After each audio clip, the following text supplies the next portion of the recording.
Hi, everyone. Thanks for tuning into Health Podcast Show, the place to be to get the insights of leaders working at the intersection of health, science, and media. I'm your host, Dan Kendall, and this episode features a recording from the 2025 Health Podcast Summit, which was held on October 1st and 2nd. In total, we interviewed 42 speakers in 37 sessions that span topics across health, science, policy, and podcasting. You can wait to get access to all the sessions as we publish them here on your favorite platform, or you can get access to all the recordings, links, and resources by visiting our website at healthpodcast.org. Again, that's healthpodcast.org. Enjoy the show. Welcome to this session of Health Podcast Summit 2025. I'm your host, Dan Kendall. Our next session features two guests, Dan Gorenstein and Jessica Silverman, both from the organization called Tradeoffs. Tradeoffs is an award-winning nonprofit news organization on a mission to help America have smarter, more honest health policy conversations. Their podcast, also named Tradeoffs, is linked in the description below, and I highly recommend it. Dan and Jessica have built a nonprofit newsroom where a single podcast reaches 235,000 monthly downloads and drives multi-channel health policy journalism. In this session, they share how the discovery that many supporters simply skimmed transcripts rather than listening to the full episodes led them to expand beyond strictly audio. They explain why building connections between researchers and policymakers matters more than pure journalism. And they demonstrate how one podcast episode influenced a U.S. senator to cite their source while announcing new legislation. Now that is a podcast with impact. I'd like to take a moment to thank all our sponsors and partners who make Health Podcast Summit 2025 possible. A special thanks to our gold sponsor, BetterHelp, and to our silver sponsor, ZS. Please visit healthpodcastsummit.com for links to all these organizations and special offers. Now let's turn to our conversation with Dan Gorenstein and Jessica Silverman from Tradeoffs. Dan, Jessica, thanks so much for joining me here at Health Podcast Summit. Dan, thanks for having us here. Thanks so much for having us. I was really excited to connect with you guys again because we met years ago when we launched Health Podcast Network during the pandemic. And when I saw the work you were doing at Tradeoffs, I thought this is an organization that really is making a difference. Since that time, I've gotten more involved in the public health space, and you guys are really focused in on this area. So before we go into sort of the meat of what you're doing with your content and audio strategy, can you just explain what the organization is, what Tradeoffs is, and what your mission is? So, Tradeoffs exists to focus at the intersection of policy, money, and health. And the show's origins really are grounded in the reporting that I did for the public radio business show Marketplace, where over time I learned that people who had to make decisions around health policy every single day didn't have the best information at their disposal. And a couple of times I was almost shocked, Dan, that I as a reporter would sometimes know more, at least know more about evidence and data than people who were paid to make big, major decisions. And so one of the things I started to think about was, how can journalists create content, information that's going to help these health policy decision makers? And I thought that if you could somehow combine good, rigorous reporting based on evidence and data with storytelling, so people could understand both the ideas, but also feel the impact, feel the weight of what this was all about, then maybe that could help begin to pierce the veil, and more people who needed this information could have this information and make smarter decisions. That's really interesting, Dan, because this is one of the things I love about what you're doing, because I asked about the organization, but really it's around the show. And that's one of the things when we spoke most recently, that the show, the podcast, is the cornerstone piece of content, which was part of the reason I wanted you to come and share with the audience about what you've built, because your mission and purpose is obviously something that we support and we want to see more of this. We're going to talk about your reach and the impact that you're having. But the fact that you built your organization, a 501c3, grant funded, a lot of foundations, family foundations and things are supporting your work. We'll talk about the revenue model as well. but you've got a whole 501c3 that you're working through, and the podcast actually is the cornerstone piece of this mission that you have. So I thought that was really fascinating. Anything you want to add? Well, thanks for that tee up, Dan. I really appreciate it. I mean, I think, look, I have a history as a public radio reporter. And my dream a long time ago when I got into radio reporting was to create something that looked a lot like This American Life, the show made famous by the host Ira Glass. And I just found that kind of journalism really touched me deeply. And Tradeoffs really, I've always just wanted to create journalism that's going to hit you here in the head and hit you here in the heart. And Tradeoffs as a podcast, I feel like a podcast more than other mediums is really a way to feel things. And I wanted to create journalism that would leave people feeling something as well as knowing or learning something. And I feel like audio is a better way to do that than print usually, in my mind, for me. And I think the only other thing I'd add, Dan's, is that we really wanted the journalism to be the centerpiece of the organization. I think neither of us believe in organizations for organization's sake, and it felt really important to be able to have an independent entity that would facilitate this journalism. But the core of the work that we're doing is really about how are you reaching and connecting with our audiences, with decision makers, with general audiences alike, so they can understand what's happening in healthcare, what's happening in health policy, and be able to make better decisions. And so really trying to center the journalism in all of the work that we do. And I think we've also tried to bring some of the values of the journalism to the organization, but letting that sort of programmatic work lead, as opposed to saying we're an organization first and sort of whatever it takes to get there, we'll get there. I think one of Dan Gorenstein's great strengths is he's had a real clarity of vision around the type of journalism that we want to create. And as we've been growing over the years, I think we've been trying to say, great, how do we take that style and meet people where they are in other ways, but really front and center, regardless of the format, regardless of how we're thinking about reaching people. It's about creating an organization that's ultimately going to support high quality journalism that's moving the needle in health policy.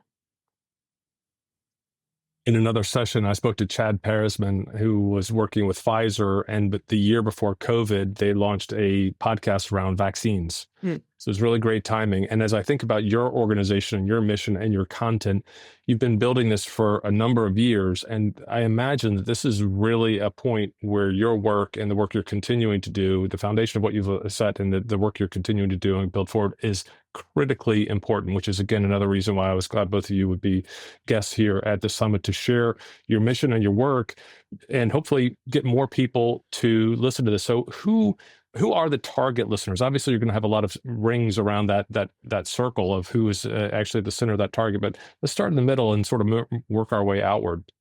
Yeah, we've thought about this as having sort of 3 different circles of audience segments, though one of the things that's been really interesting for us to learn, particularly in health policy, is who is an expert may really vary totally dramatically on what the topic is. But the core group of our audience segment that we're trying to reach are health policy decision makers. And we think of that, even though we're saying the core, we've found a way to make that as inclusive as possible. And so we think about that as people who are making decisions in and around the implementation of health policy, researchers and academics who are working to support health policy, and then people both at the state and federal level. So sort of the ecosystem of health policy decision makers and people who are thinking about this as a regular part of their work. Gorenstein, you got anything to add to that? I mean, look, as a healthcare reporter at Marketplace for 6 years, I learned that there's only so many people in the general public that want deep dives into questions around health policy. And that's okay. I think that the standard that we've set for ourselves in terms of how we think about our audience is that we want to create work and information that's going to arm these decision makers that Jessica's talking about with good information so they can make better decisions. Full stop. At the same time, we also want to make content that is accessible to anybody.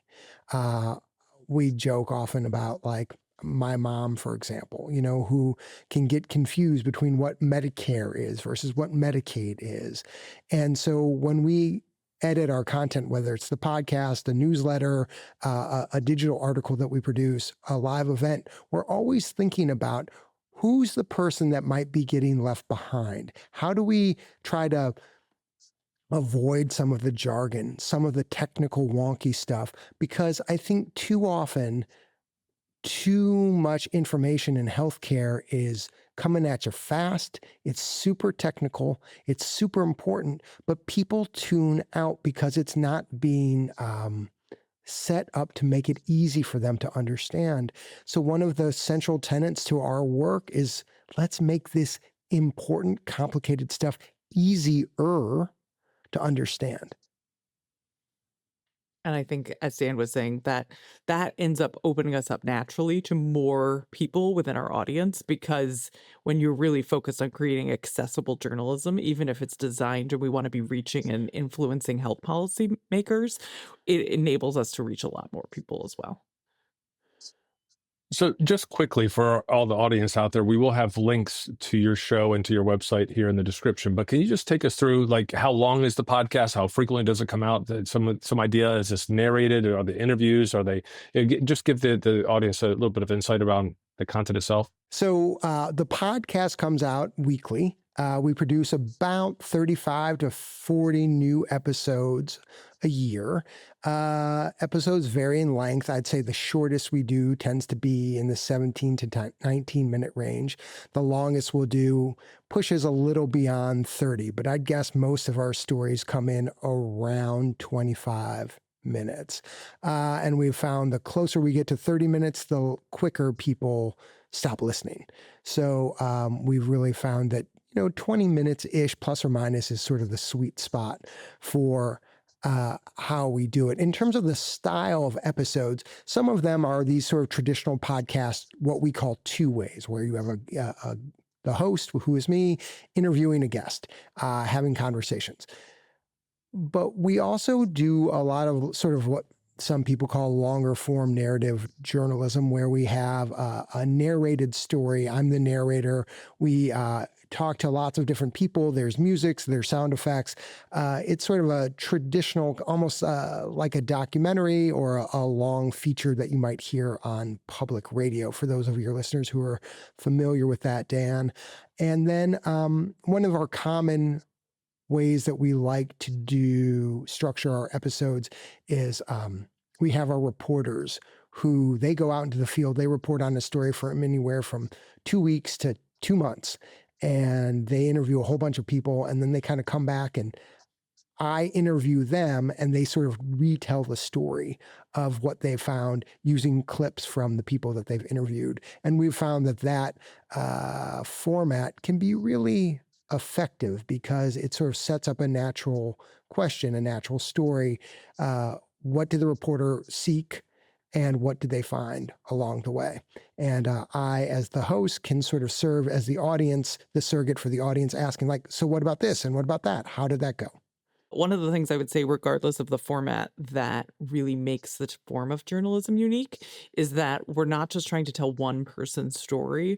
We're trying to tell the stories of people involved, whether that is a patient or a practitioner, but then also marry that with data and evidence, or a sense of how that fits into the broader landscape. It's not just two-way conversation with somebody where they may be somebody who's had a bad experience. How does that experience really fit in with what's happening around the country? And I think that's part of the reason that this form of journalism is so effective, is because it helps people relate to the actual people we're talking to.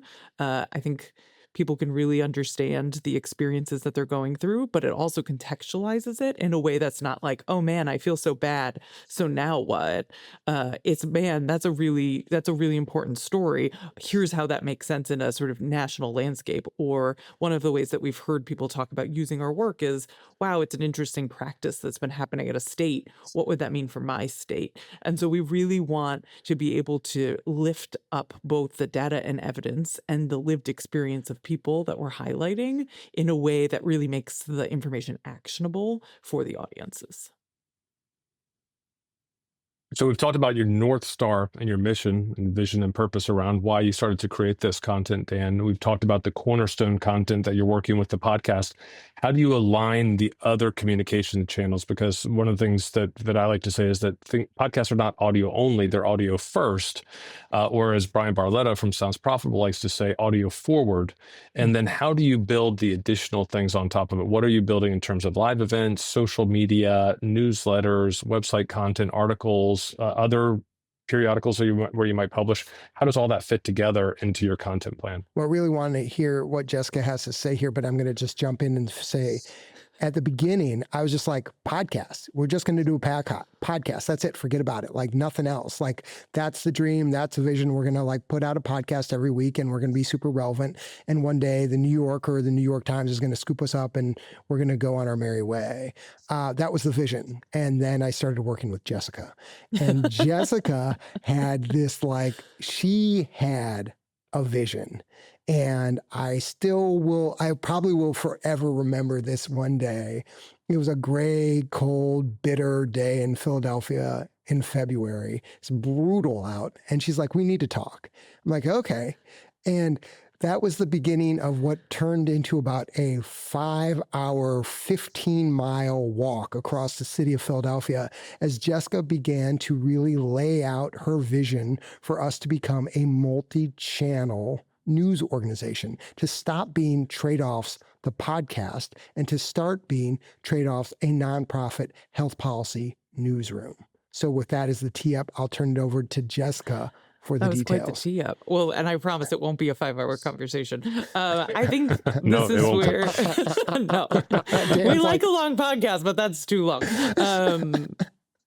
I think this is where you really start to see the integration of, so Dan Gorenstein, obviously, comes to this from the journalism lens. My background is in nonprofits. And so much to me of the nonprofit work and where this really becomes more of an organization just beyond the journalism is what really drives you.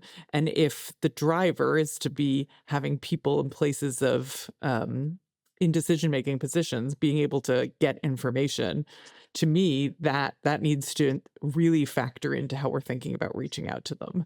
And I think the other thing that had started to happen anecdotally, where we were meeting a lot of people who were in these positions of decision-making power, and they would say, oh, Tradeoffs, I'm such a big fan. And I say, oh, cool. What episodes do you like? And they look at me sort of blankly like, ooh, you do great journalism. And I was like, oh, they don't listen, huh?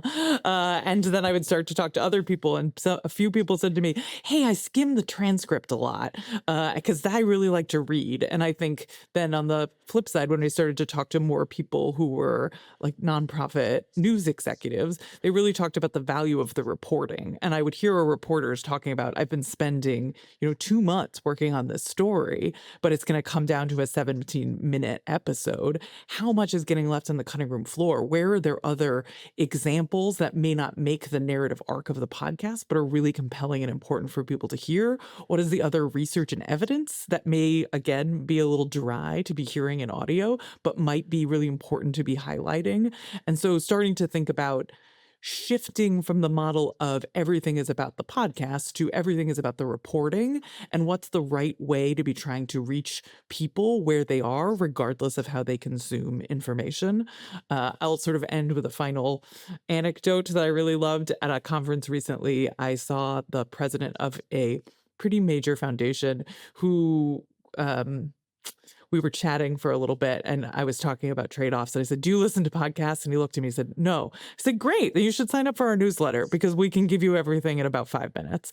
And he was like, oh, okay. And I think this is really, that to me is the core of the shift, right? Like this journalism is super useful. It is super accessible for people. It is rich with information in a moment in time where people are really looking for trustworthy information.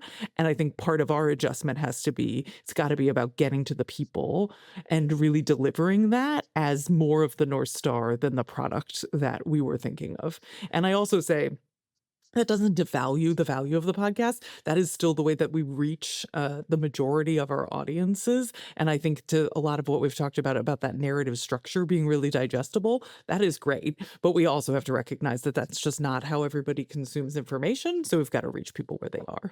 One of the great things about evolving from podcast to multi-channel news organization is, and this is another point that Jessica has been driving home for several years at this point, is we need to have enough inventory from a financial standpoint. The more inventory we have, the more we're going to be able to potentially monetize this operation, right? And so if we're producing one thing a week, even if it's stellar, it's just the one thing. If all of a sudden you have a podcast, a newsletter, a digital article, and a live event, then all of a sudden you're talking about like, whoa, they've got a lot of different things. Even if the content itself is similar or resembles the other, it's a way to engage your audience, reach your audience where they're at, and also a way to like look for other monetization opportunities. And so that's been a really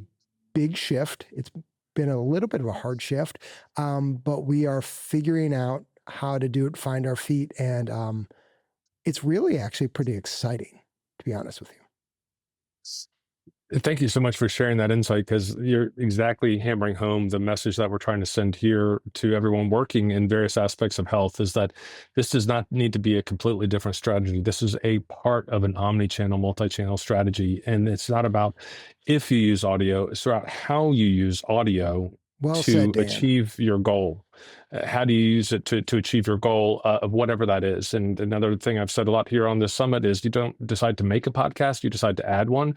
You actually are a little opposite. You actually decided to make a podcast, but then you realized that these other things on top of it's the same thing I did, honestly, Dan. When I started my podcast in 2016, I wanted to start a podcast. And then I realized, I got to build a website. I need social media. I should get a newsletter. And then all these other things stacked up on top of it that really started with, I just want to reach people while they're driving. So actually, do you see differences? Jessica, you gave a great example there. I love that follow-up of, do you listen to podcasts? No, well, you should subscribe to our newsletter. You found a way to get their attention. We always got to have an asset for everybody. We're ready. We're ready for you. Silverman does not miss a beat. She does not miss an opportunity. I'm not above taking someone's phone and subscribing them to whatever format of their preferred mechanism to receive information. I love it. I love it. But do you find a difference in the way people interact with you based on what channel they're tuned into? Or do you find that there's differences in the types of people that they, whether it's age groups or demographics or roles, where they sort of choose to engage with your content? That's an interesting question that I think I would say I have more of a hypothesis on than really strong data. I think some of it comes down to preferences of how you consume information. I've met lots of people, like I personally, I listen to audiobooks. I've listened to NPR for forever. I choose to go to something that is audio first because that's how I learn. And I've met other people just in conversations in all sorts of different roles where they've said the same thing. Like, oh yes, I prefer to listen to something. I think and I don't know how that breaks down sort of across people. We've met a lot of people who say I prefer to read. And so I think that often comes down to both like the amount of time spent on something, but also like how people get and digest information. I think the way that we're starting to think about the sort of variation of who our audience is across the different segments is we have a newsletter list that I would say are probably our most dedicated wonks. Those are people who really, they want to know the in-depth information. We have like a really high open rate. I think it's close to 50%, though I should probably double check that with our audience person.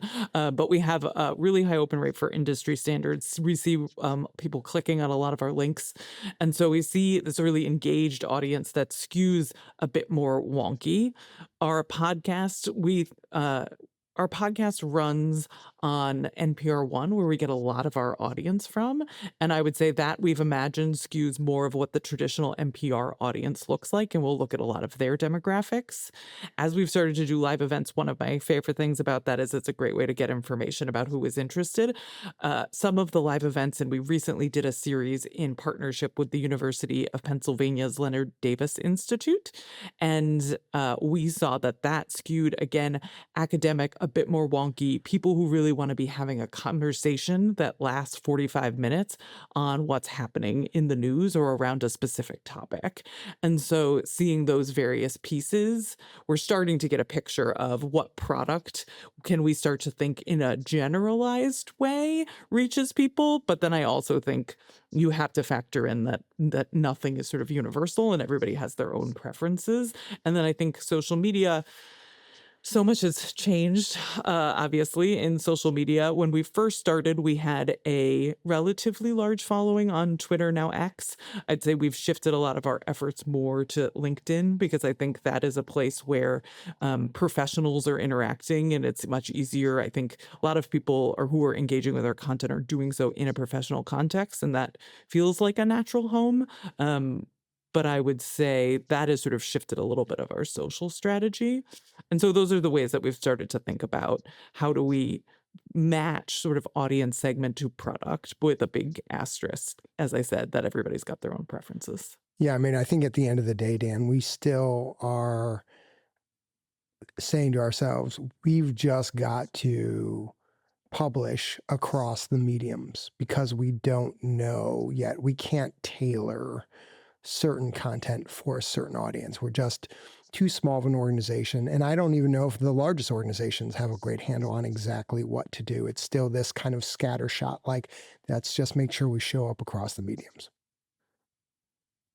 So let's talk about your live events, because I was really curious to learn more about how those are run. Are those exclusively to record content for your podcast? Is that creating a mini series? How do those actually come together? So the live events often are not content that we use for the podcast. We've learned over time that live events tend to not be the most interesting or engaging for our audience. The listen numbers aren't as good as they are when the podcast itself is a much more scripted product. And I think people really want something a little more clean. We have had some experience with turning live events into episodes, but the live event has got to be stellar to feel like it's worth getting into the feed. The thing we like about live events is that, one, it's another chance to slice and dice the journalism that we've produced, right? So you have this kind of very scripted 25-minute podcast episode, but with a live event, you have a chance to bring that reporting to life, potentially bring some of your sources onto the stage, your reporters onto the stage, and they can engage with an audience and you know who's in the room. And oftentimes the people who are in the room for a live event are exactly the core audience that we know we want to reach. And as you mentioned earlier in this interview, Dan, a lot of our funding comes from philanthropy, and philanthropy is very interested in understanding what our impact is. And as journalists, it can be a little tricky sometimes to define, quantify what impact actually looks like. So one of the ways we have talked about our live events is we can say, hey, when we have these live events and we set it up with various partners and we have a better sense of who's in the room, we can say to these funders, hey, we know who's in the room. We're reaching them. We are talking to them. So it becomes less ephemeral and more concrete. And I think that has some real resonance from a building relationship, building trust with our funders. So it's also fun. I mean, it's pretty cool because you get to engage with the audience. You know, you try to create an event. There's some creativity, there's some fun, there's some laughter, and you get to really sort of move with your audience. You see how your audience is responding to you. And I think sometimes we can forget that podcasts, journalism, I mean, there's an entertainment aspect to it. And live event is a chance when you can kind of like flex those muscles. I will say, Jessica's going to roll her eyes at this one. I will say one of my favorite live events that we did, it was a total flop, but we tried and we created a health policy play. And for an audience at the University of Pennsylvania, didn't go over super well. If there had been someone reviewing it, it would have gotten panned. But nonetheless, we tried to create a play out of health policy. How cool and fun is that? I think while we're not in the business of play production anymore, the thing that I take from that is that we've long been grappling with the question of how do you bring a sense of the lived experience into a room or into somebody's ears or into something that somebody is reading? And how do you make that information dynamic and how do you grab people? And so I feel like Dan Gorenstein is incredibly creative and likes to think about different ways to be doing that. And part of what we've learned is like, hey, maybe that wasn't the right audience for a play. I bet there is. I'm sure there is an audience I for a want to health do a policy musical. play. I think Yeah, we no, need I to- think there's probably the right place for that. I don't think it was that conference in particular, but I think it's a bit of a dance, right? To be trying to better understand who your audience is, how do you serve them, and how do you bring different variations of your approach. I think the thing, just to underscore, that we've really liked about live events is like you'll see this chat in real time with people asking questions about the journalism in a way that is just a step removed, even though it is really important from us to hear from our audience. We may, when we put out a podcast episode or we put out an article, we may get feedback, but at that point, like you're probably not going to go back and adjust. And I think the ability to have more, I mean, we talk about trade-offs being about creating a space to help people have smarter, more honest health policy conversations in an event format. That is really the It's embodiment of literally doing what's that. happening. Yeah. And just briefly, just so I understand the full context, are these standalone events? Or are you bringing people out at 6 o'clock on a Tuesday, or are you putting these alongside other events where people are already gathering? At this point, we've really been partnering with other organizations that are better at live event production than we are. We have a team of about 10 people, but not all of those folks are full-time.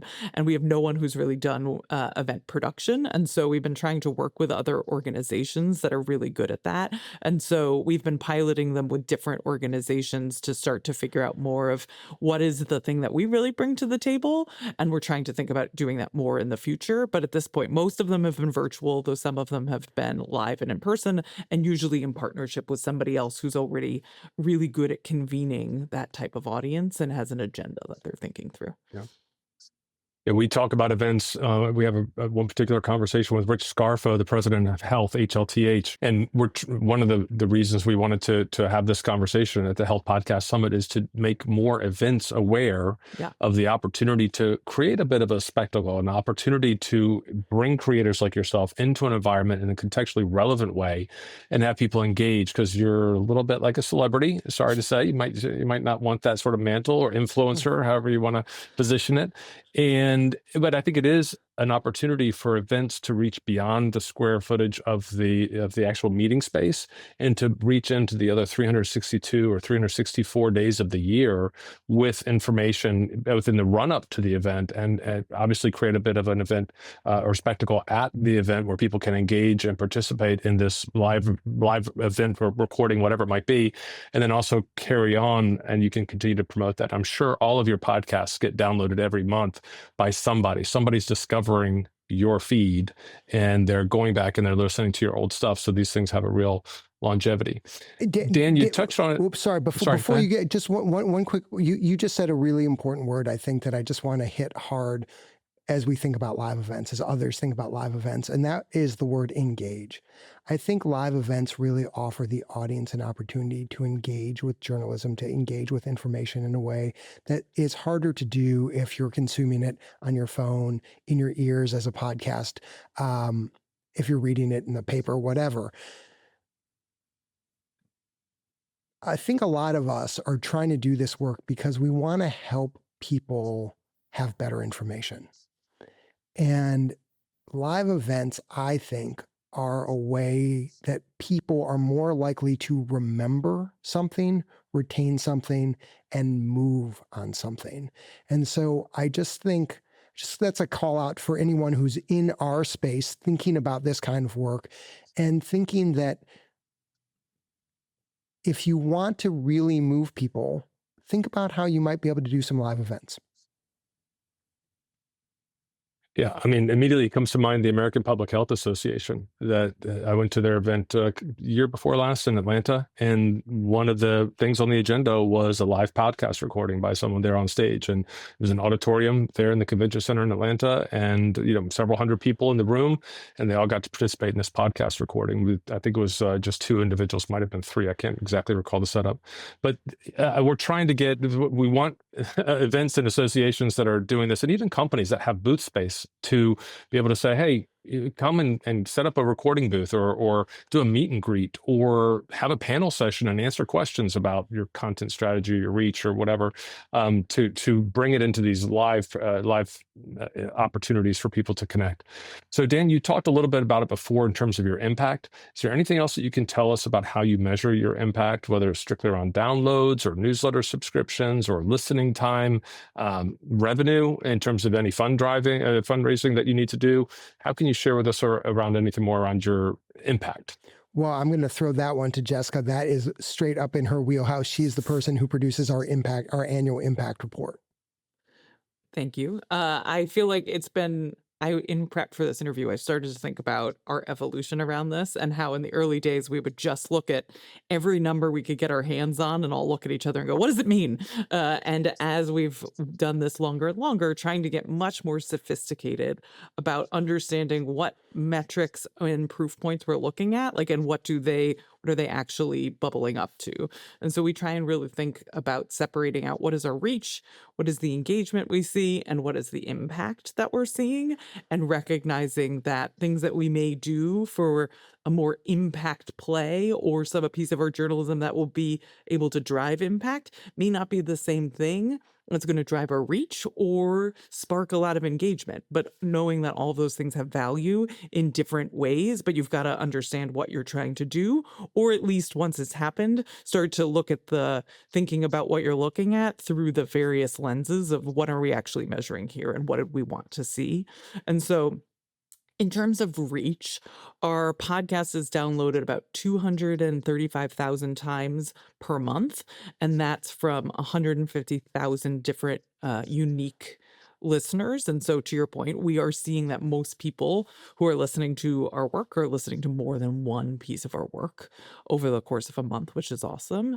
And then we reach tens of thousands more people through our newsletters, live events, the articles that we publish on our website, and through republication partnerships.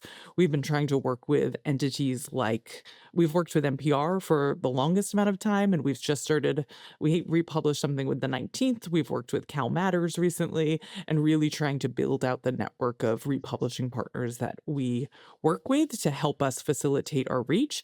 And thinking about that too when we're doing a story is something really California centric, and are the people in California the ones we should be putting extra emphasis on. And so how can we really try and work on growing that reach in a specific place? And then the other things that we try and think about are looking at ways that people are using our work and understanding that impact may not always be the golden impact example that we've had happen a couple times, where a U.S. senator was announcing a new piece of legislation and told the story of one of our sources. That is amazing, but that is not a thing that happens every day. And so how do we recognize other things that are also important examples of impact? And so we've gotten a few examples from people that are working in senior leaders of Medicaid at different state levels, senior state senators and state legislators who have talked about using our work to regularly understand what's happening at the national level, how it informs their work. We've heard from researchers that they've heard our work and it's inspired a new research question, and then they've gone on to actually study that and then use that in advocacy. And so trying to capture these various points of impact across the board so we can put together a more holistic picture and say, these are the types of people that are using our work to actually drive health policy decisions, whether or not that is sort of the gold standard example you want of the US senator, but a lot of this work that's actually happening in a day-to-day way, what does that really mean? And how are people taking our information and digesting it? And so trying to tie again back to the reach, part of this is we want to be able to be reaching people in consistent ways. So when there is an area where that is ripe for a new research question or helping inform a new program that somebody could be thinking about bringing to their state or their locality, how do we part of their regular diet of information, and so they can jump on that opportunity. One of my favorite stats about our impact, Dan, is the number 70. More than 70 colleges and universities around the country have used our content in their classrooms. And we like to tell people, and it's actually true, we are in the ears of the future leaders of the U.S. healthcare system. And that is so exciting and so empowering. And I think, you know, when you really think about what it is we're doing, whether we're a podcast or a multi-channel news organization, what we're really trying to do, and this again is a point that Jessica had to drive home a long time ago for me, and it took me a couple of years to really onboard it, but we're creating a community. We're creating a community of people who are very excited and interested and engaged around questions in our particular area around health policy. And we are building this community. We are nurturing this community. We are trying to interconnect this community with each other because they have a lot of expertise. And we have a role to play in this community. And the biggest role that I think we have to play is we build bridges. And I'm not sure there's much, for me, a bigger honor than to build bridges.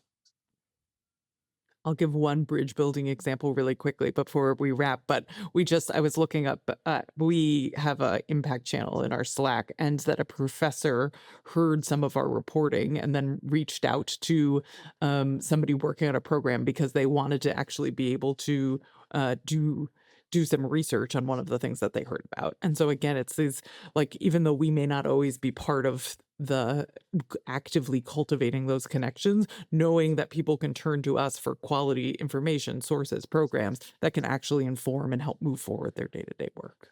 We can inspire, said succinctly, we can inspire other people, and that's pretty damn cool. Absolutely. I love that you brought up the community aspect of this. So one of the things that communities do is they support one another. And I know you've built a funding model that you're continuing to evolve and adapt so that it can be more sustainable and less reliant on, at least reduce some of the entire reliance on philanthropy. So can you just share with us a little bit about how you have raised money and financed your operation, and also maybe a little bit of a call to the audience about how they can support the work that you're doing? Well, I'm so glad you asked, Dan. Thank you. We appreciate that tee up, but I also think the importance in general of supporting high quality journalism that you regularly rely on. I mean, I've grown up listening to, one of my earliest memories was hearing NPR come out of my parents' room and hearing people talk about like the importance of supporting that. And so, yes, I think if people are listening to and using Tradeoffs, the ability to say this is valuable to me through a financial donation is incredibly important and such a huge part of actually supporting media in general. It is a tough media environment out there, and I think the more people understand that your real role as a consumer is to support the work that you are using is super essential.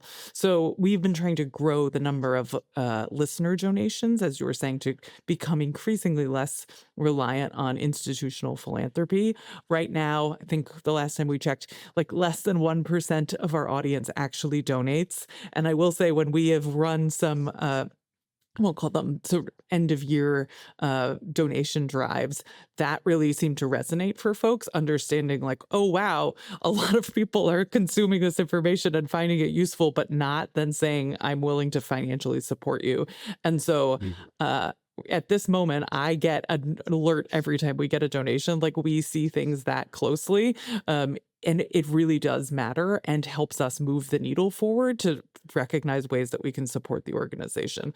That said, we've also been incredibly lucky to be able to work with some of the biggest philanthropies supporting work within healthcare.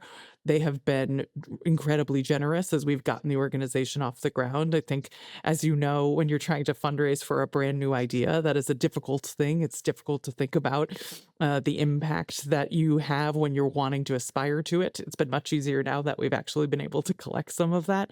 And so I think a lot of that speaks to the resonance of the idea of journalism that can help move the needle, and people are interested in figuring out how to do that. So our business model has been mostly reliant on philanthropic funding, but ever more we're looking to listeners and readers to become a bigger part of our financial future.